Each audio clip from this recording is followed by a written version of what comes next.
जम्बेश्वर बैठे सही संत सभा के माय, जाट आय ऐसे कहे सतगुरु कहो समझाय। पुण्य दान की बात का बहुत करे प्रज्ञान, थे का सो समझाय सो मैं जान सुजान। दान पुण्य देवा घना भोपा भरड़ा देव, जाप बहुत सा हम करा पूजा देवी देव। जब गुरुदेव जांभोजी सम्राथल धोरे पर संत भक्तों की सभा के बीच में विराजमान थे, उस समय एक शोभाराम नाम का जाट व्यक्ति जो सारण गोत्र का है, गुरुदेव जांभोजी के पास आकर के इस प्रकार से प्रश्न करने लगा, कहने लगा, हे गुरुदेव, आप हमें कौन सी नई बात बताने वाले हो? आप हमें कौन सी नई बात समझाते हो? क्योंकि पुण्य दान इन सब के बारे में तो हम वैसे ही जानते ही हैं, और हम तो दान पुण्य बहुत सा करते भी हैं।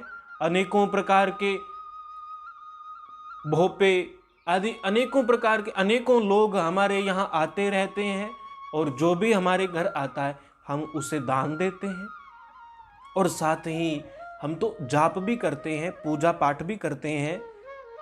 जाप बहुत सा हम करा पूजा देवी देव, हम तो अनेकों प्रकार के अनेकों देवी देवताओं की पूजा आराधना करते हैं। तो फिर आप हमें नई बात क्या बताने वाले हो? आप हमें क्या नई बात बता रहे हो? उस समय गुरुदेव जांभोजी ने शोभाराम नाम के व्यक्ति को लक्ष्य करके संपूर्ण मानव जाति, मानव मात्र के लिए यह शब्दोपदेश दिया। उस समय उन्होंने यह शब्द संख्या 13 का उच्चारण किया, और गुरुदेव जांभोजी कहने लगे, ओम कायरे मूर्खा तै जन्म गुमायो, भूय भारी ले भारू। गुरुदेव जांभोजी सर्वप्रथम कहने लगे, कायरे मूर्खा तै जन्म गुमायो। हे मूर्ख, सीधा स्पष्ट मूर्ख कह करके संबोधित किया, और फिर उसका कारण कि तुमने अपने जीवन को व्यर्थ गवा दिया। हे मूर्ख, कायरे मूर्खा तै जन्म गुमायो, तुम्हें ये मनुष्य जन्म, ये मनुष्य शरीर प्राप्त हुआ, लेकिन तुमने इसे व्यर्थ ही क्यों गवा दिया? जहां वो व्यक्ति ये समझ रहा है कि हम दान पुण्य करते हैं, हम पूजा आराधना करते हैं, हम अपने मार्ग पर सही चल रहे हैं, ऐसे व्यक्ति के प्रति गुरुदेव जांभोजी स्पष्ट रूप से पहली ही पंक्ति में यह कह देते हैं कि हे मूर्ख, तुमने अपने जीवन को व्यर्थ गवा दिया है। और भूय भारी ले भारू, तुमने इस भूमि को भार ही मारा है।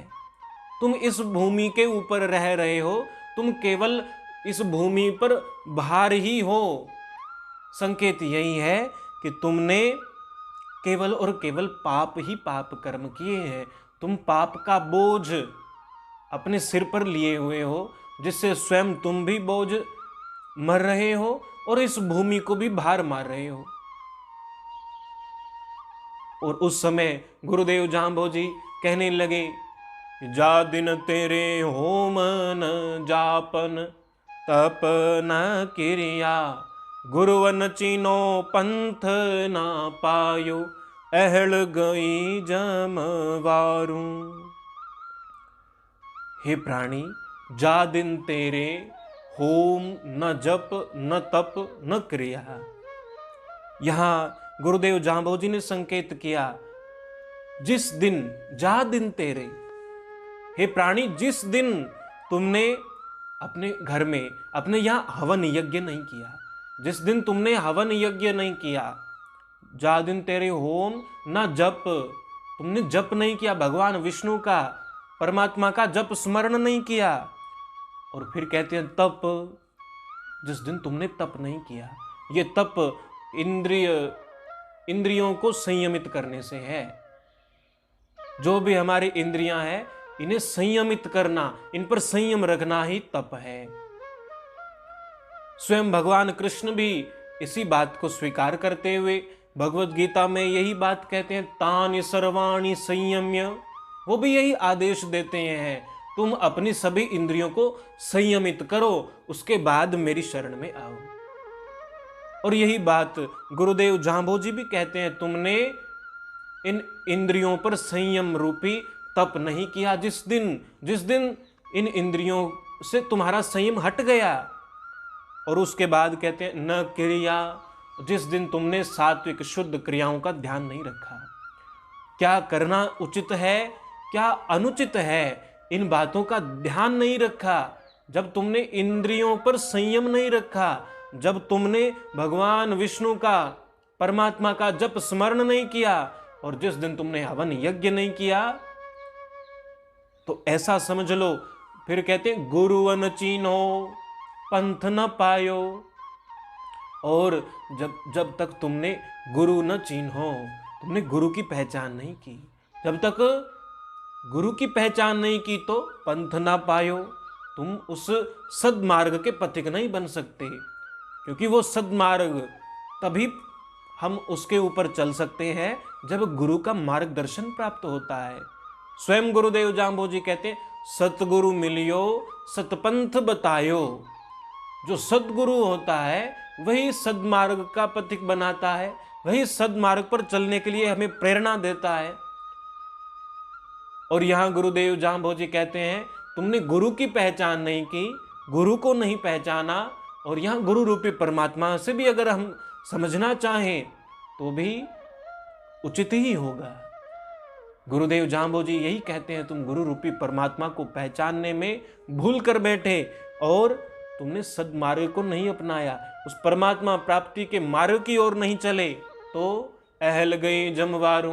यदि तुमने ये सब कुछ नहीं किया तो इस जीवन को प्राप्त करके भी तुमने इसे व्यर्थ गवा दिया है। अहल गई जमवारू, तुमने इसे व्यर्थ ही बिता दिया है, व्यतीत कर दिया है। और उसके बाद गुरुदेव जांबोजी कहते हैं, तांते बेला ताव ना जाग्यो, ठाडी बेला ठारू, बिंबे बेला विष्णु ना जंप्यो, ताते बहुत भई कसवारू। तांती बेला ताव न जाग्यो, ठाडी बेला ठारू, बिंबे बेला विष्णु न जंप्यो।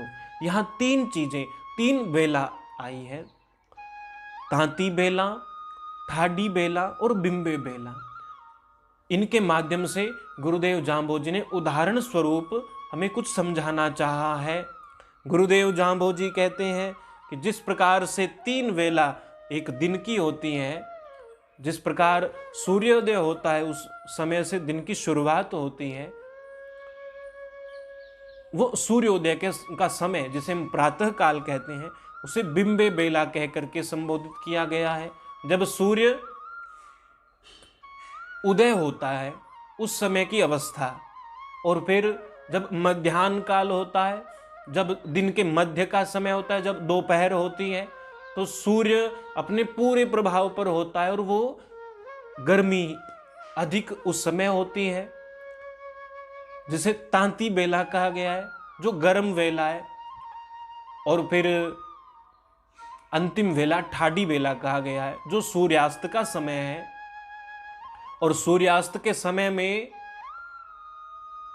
इतनी अधिक गर्मी नहीं होती है, उस समय वो समय जो है वो ठंडी वेला है। उसी प्रकार गुरुदेव जांबोजी कहते हैं, जिस प्रकार एक दिन के भीतर ये तीन स्थितियां हैं, उसी प्रकार इस जीवन की भी तीन अवस्थाएं हैं। एक बिंबे बेला है, जिसे बाल्यावस्था से हम जोड़कर समझ सकते हैं। बाल्यावस्था, और उस बाल्यावस्था में विष्णु का जप नहीं किया, बिंबे बेला विष्णु ना जंप्यो, उस विष्णु का जप बाल्यावस्था में नहीं किया, अनजान था। और उसके बाद जब दूसरी अवस्था युवावस्था आई, जिसे तांती बेला कहा गया है, उस समय जोश का समय था, वो युवा अवस्था गर्मी की जोश की अवस्था थी और उसमें क्रोध अधिक आता था। और उस समय जो है ताती बेला ताव न जाग्यो, उसी जोश जोश में यूं ही भटकते रहे, जाग नहीं पाए, समझ नहीं पाए, विचार नहीं कर पाए। और उसके बाद तीसरी वृद्धावस्था आ गई। और वृद्धावस्था में जिस प्रकार से ठंडी वेला हो अर्थात सर्दी का समय हो, जैसे तो सर्दी के समय में जिस प्रकार अधिक सर्दी होने पर कांपने लगते हैं, उसी प्रकार वृद्धावस्था प्राप्त किया हुआ व्यक्ति बिना सर्दी में भी उसके शरीर के अंग यूं ही कांपने लगते हैं। तो उसी प्रकार इन तीनों अवस्थाओं में अगर तुम सचेत नहीं हुए, इन तीनों अवस्थाओं को यूं ही व्यतीत कर दिया और विष्णु का जप नहीं किया, ताते बहुत भई कसवारूं, तो बहुत देर कर दी है। और जब इन तीनों अवस्थाओं का समय व्यतीत हो जाएगा, उसके बाद अगर तुम सचेत हो भी गए तो फिर तुम्हारे पास समय नहीं बचेगा कुछ भी करने के लिए। और इन अवस्थाओं को व्यतीत करने के तुम स्वयं कसूरवार हो, तुम स्वयं अपराधी बन जाओगे। और इससे अधिक और हानि क्या हो सकती है, इन अवस्थाओं के रहते तुम समझ नहीं पाए, सचेत नहीं हो पाए और इस जीवन को यूं ही व्यतीत कर दिया। गुरुदेव जांभोजी कहने लगे, खरियन खाटी देह बीणाठी, तिरने पवना पारूं, अहनिस आव घटंती जावे, तेरे सांस सभी कसवारूं। खरी न खाटी, गुरुदेव जांभोजी कहते हैं तुमने खरी कमाई नहीं की, वो खरी कमाई तुमने प्राप्त नहीं की। वो खरी कमाई भगवान श्री हरि विष्णु का ही नाम रूपी धनराशि है, वही खरी कमाई है जो सदैव साथ रहने वाली है। और तुम उसे प्राप्त नहीं कर पाए, तुम उसे अर्जित नहीं कर पाए। खरी न खाटी देह बिनाठी, और उसे प्राप्त किए बिना ही तुम्हारी देह का विनाश तो निश्चित ही है। थिर न पवना पारूं, इस शरीर के भीतर ये प्राण वायु, ये पवन, ये जीवात्मा स्थिर नहीं है, ये अवश्य ही निकल जाएगी और इस देह का विनाश हो जाएगा। ये देह, ये शरीर नश्वर है, इसका विनाश होना निश्चित है। लेकिन इसके रहते अगर तुम उस खरी कमाई को प्राप्त नहीं कर सके तो फिर ये भी तुमने यूं ही व्यर्थ में गवा दिया है। अहनिस आव घटंती जावे, रात दिन क्षण क्षण तुम्हारी आयु घटती जा रही है। तेरे सांस सभी कसवारूं, एक एक सांस घट रहा है और एक एक सांस बहुमूल्य है, कीमती है, लेकिन उन्हें यूं ही गवा दिया तो बड़ी हानि हो गई। और इसका अपराध स्वयं तुम ही ने किया है, कोई और दूसरा करने वाला नहीं है। ये बड़ा बहुमूल्य है एक एक सांस, लेकिन इसे यूं ही अचेत अवस्था में गवाते रहे। और इसके बाद गुरुदेव जांभोजी आगे की उक्तियों में वो परिणाम बताते हैं कि यदि तुमने इस खरी कमाई को प्राप्त नहीं किया, अगर तुमने भगवान विष्णु का जप स्मरण नहीं किया, तो फिर इसका परिणाम क्या होगा।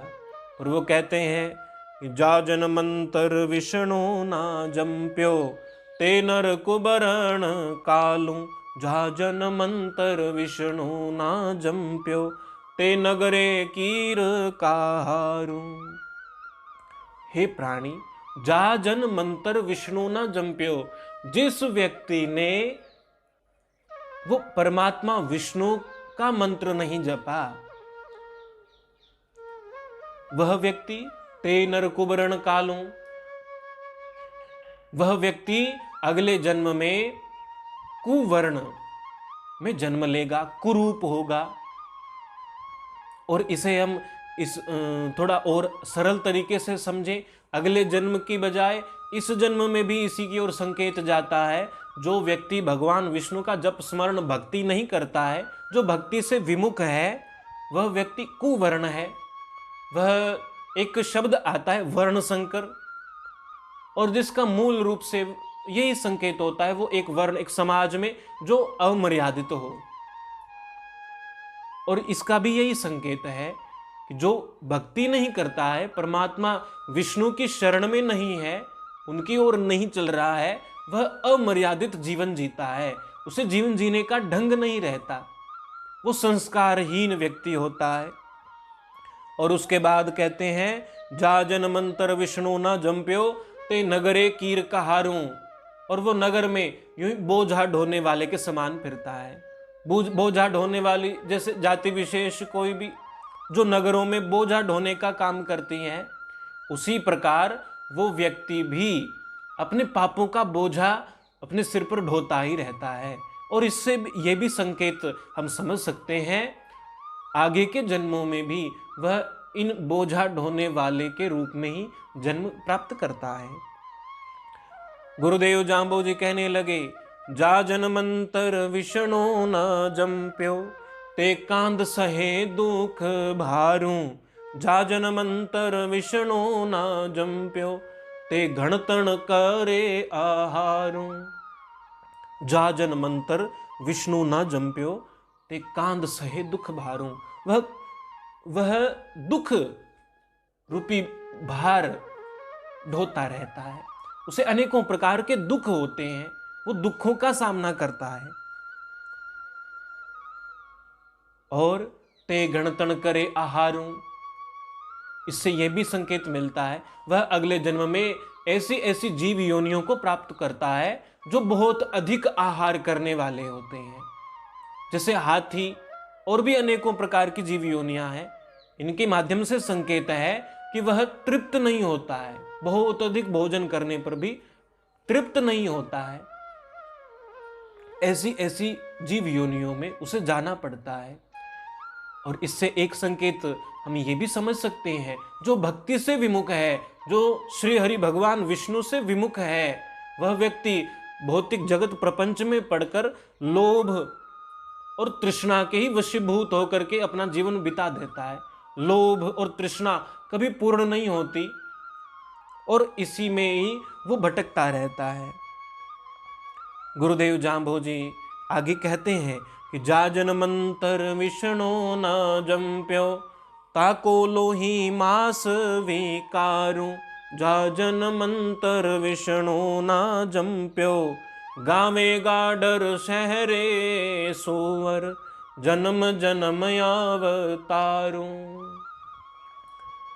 जा जन मंत्र विष्णु न जंप्यो ताको लोही मास विकारूं, जिस व्यक्ति ने विष्णु का जप स्मरण नहीं किया, वह व्यक्ति अगले जन्म में उसके शरीर में अनेकों प्रकार के विकार उत्पन्न हो जाते हैं। लोही मास विकारूं, उसके शरीर में, उसके रक्त में अनेकों प्रकार के विकार उत्पन्न होकर वो अनेकों प्रकार की बीमारियों से ग्रस्त हो जाता है। और फिर कहते हैं गावे गाडर शहरे सुअर, जन्म जन्म अवतारों, और वह व्यक्ति गांवों में भेड़ आदि गाडर और शहरों में सुअर आदि के निम्न जीव योनियों में जन्म लेता रहता है। जन्म जन्म अवतारों, वो बार बार उसका इन ऐसी निम्न योनियों की ओर बढ़ते हुए जन्म होता रहता है। अवतारों एक अवतरण शब्द है जो नीचे की ओर जाने की ओर संकेत करता है, अर्थात वो इस प्रकार इन योनियों में जन्म लेते हुए निम्न कोटि की योनियों में इस प्रकार जन्म लेता रहता है। और फिर कहते हैं कि जा जन मंत्र विष्णु ना जंप्यो ओढ़ा के घर पोहण होयसी, पीठ सहे दुख भारूं, ओढ़ा के घर पोहण होयसी, पीठ सहे दुख भारूं। गुरुदेव जाम्बो जी कहते हैं वो व्यक्ति आगे के जन्म में गधे आदि जो बोझा ढोने वाले जीव हैं उनके रूप में जन्म लेगा, और फिर ओड जाति विशेष जो इन बोझा ढोने वाले इन पशु आदि जीवों के ऊपर अपना अधिकार रखती है और वो इससे कार्य लेते हैं, बोझा ढोने का काम करते हैं, तो उनके घर गधे आदि के रूप में जन्म होगा और पीठ पर अनेकों प्रकार से भार और दुख ढोएगा। अनेकों प्रकार के दुख उस समय देखने पड़ेंगे। और गुरुदेव जाम्बोजी कहते हैं कि जाजन मंतर विष्णु ना जम्प्यो, राने वासो मोनी वैसे, ढूके सूर सवारू। जाजन मंतर विष्णु ना जम्प्यो, ते अचल उठावत भारू। गुरुदेव जाम्बोजी कहने लगे, राने वासो मोनी वैसे, ढूके सूर सवारू। जो व्यक्ति परमात्मा विष्णु का जप स्मरण नहीं करता है, वह ऐसी जीव योनियों को प्राप्त करेगा। जो जीव राने वासो, वो रात्रि में वास करेंगे, रात्रि में यूं ही रहेंगे। कैसे? मौनी वैसे, वो मौन रह करके, चुप रह करके रात्रि को कहीं जैसे तैसे व्यतीत करेंगे। और ढूके सूर सवारूं, और जब सूर्य देव अपने रथ पर सवार होकर चलेंगे, अर्थात जब सूर्योदय होगा, तो सूर्योदय के साथ ही वे भोजन प्राप्ति के लिए इधर उधर गंदगी में अपने भोजन को ढूंढने के लिए निकल पड़ेंगे। ऐसी निकृष्ट योनियों में जन्म लेना पड़ेगा, जहां जन्म धारण करके रात्रि को कहीं आहार के बिना ही, भूखे ही कहीं बैठकर जीवन वो रात्रि व्यतीत करनी पड़ेगी, चुपचाप बैठकर। और दिन उगते ही वो पुनः गंदगी में ही अपने भोजन की खोज के लिए निकल पड़ेंगे। इस प्रकार गुरुदेव जाम्बोजी कहते हैं कि जाजन मंत्र विष्णु न जम्प्यो, ते अचल उठावत भारूं। जो परमात्मा विष्णु का जप स्मरण नहीं करता है, वह इस प्रकार से दुखों का भार उठाता है। वह इस प्रकार से अपने पापों का, जो विष्णु के विमुख होकर के किए गए हैं, उनका भार उठाता रहता है और दुखी होता रहता है। वो अनेकों प्रकार की जीव योनियों में भटकता रहता है। और फिर कहते हैं कि जाजन मंतर विष्णु ना जम्प्यो, ते ना उतरी बा पारूं। जाजन मंतर विष्णु ना जम्प्यो, ते नर तोरे गोप अंधारू। जिस व्यक्ति ने परमात्मा विष्णु का जप स्मरण नहीं किया, उनकी भक्ति नहीं की, ते ना उतरीबा पारूं, वह व्यक्ति इस संसार सागर से पार नहीं हो सकता। इस संसार रूपी सागर से, भव सागर से पार नहीं हो सकता। और ऐसा व्यक्ति ते नर दोरे घूप अंधारूं, वह व्यक्ति घोर अंधकार वाले नरक में जाकर गिरेगा। ते नर दोरे, दोरे शब्द का अर्थ नरक से है, उसे नरक प्राप्त होगा। घूप अंधारूं, वो घोर अंधकार वाला नरक उसे प्राप्त होगा। इस प्रकार से गुरुदेव जाम्बोजी ने संकेत किया, यदि कोई व्यक्ति परमात्मा विष्णु की शरण ग्रहण करके उनका जप स्मरण नहीं करता है, वह व्यक्ति इस प्रकार से दुखों को भोगता है। लेकिन जो व्यक्ति परमात्मा विष्णु का जप स्मरण करता है, वह इनसे बच जाता है। साखी में भी वर्णन है, श्रीपति सिमरो सदा सुख दाता, जा लीजे शरणाइए। वह भी यही संकेत किया गया है, उन श्री हरि भगवान विष्णु का जप स्मरण करो, जो सदा सुख दाता, वो सदैव सुख देने वाले हैं, इन दुखों से बचाने वाले हैं। और फिर गुरुदेव जाम्बोजी यहां कहने लगे कि ताते तंतन मंतन जड़ी ना बूटी, ऊंडी पड़ी पहारूं। विष्णु न दोष किशोरे प्राणी, तेरी करणी का उपकारूं। ताते तंतन मंतन जड़ी न बूटी, वे कहते हैं इन सब से बचने का ना ही तो कोई तंत्र है, ना ही कोई मंत्र है, ना ही कोई जड़ी बूटियां हैं। ऊंडी पड़ी पहाड़ों, जब ये पूरा कार्य बिगड़ चुका है, जब ये शरीर जो तुम्हारे पास अभी विद्यमान है, इस शरीर से जीवात्मा निकल जाएगी, जब दूर चली जाएगी, जब ये अवसर चला जाएगा तो फिर दोबारा लौटकर आने वाला नहीं है। और उसके बाद कोई तंत्र मंत्र, कोई जड़ी बूटी ऐसी नहीं है जिससे इन ऊपर के परिणामों से बचा जा सके। इसलिए गुरुदेव जांबोजी कहते हैं कि विष्णु न दोष किशोरे प्राणी, तेरी करनी का उपकारों। हे प्राणी, उसके बाद तुम विष्णु को दोष मत देना, तुम उन परमात्मा को दोष मत देना, क्योंकि ये सब तुम्हारी स्वयं की करनी, स्वयं तुम्हारे कर्मों का ही फल तुम्हें मिलेगा। इसलिए गुरुदेव जांबोजी कहते हैं कि कर्म फल के सिद्धांत के ऊपर स्वयं भगवान विष्णु को दोष देने की कोई आवश्यकता नहीं है, क्योंकि कर्म के अनुसार ही फल प्राप्त होता है। इसलिए यदि तुम परमात्मा विष्णु की भक्ति, जप, स्मरण और उनकी शरण ग्रहण नहीं करते हो तो तुम्हें ऐसे परिणाम भोगने पड़ेंगे, क्योंकि जो भगवान विष्णु से विमुख होता है वह पाप कर्मों में ही प्रवृत्त होता है, और पाप कर्मों का फल इसी प्रकार से भोगना पड़ता है। गुरुदेव जांबोजी ने मुख्य रूप से इस शब्द के माध्यम से यही संकेत किया है कि केवल एक परमात्मा विष्णु की शरण ग्रहण करो, क्योंकि पूर्व में शोभाराम जाट ने प्रश्न भी यही किया कि जाप बहुत सा हम करा, पूजा देवी देव, हम बहुत देवी देवताओं की आराधना करते हैं, पूजा करते हैं, बहुत दान पुण्य करते हैं। तो गुरुदेव जांबोजी कहते हैं कि तुमने सचेत होकर के तुम्हें केवल एक विष्णु का जप स्मरण करना चाहिए, और इससे तुम सब पापों से, दुखों से बच सकते हो। और इसी संकेत को समझते हुए हमें भी परमात्मा विष्णु की शरण ग्रहण करनी चाहिए। ऐसा ही संकेत गुरुदेव जांबोजी द्वारा प्रदत्त ये शब्द संख्या 13 हमें दे रहा है।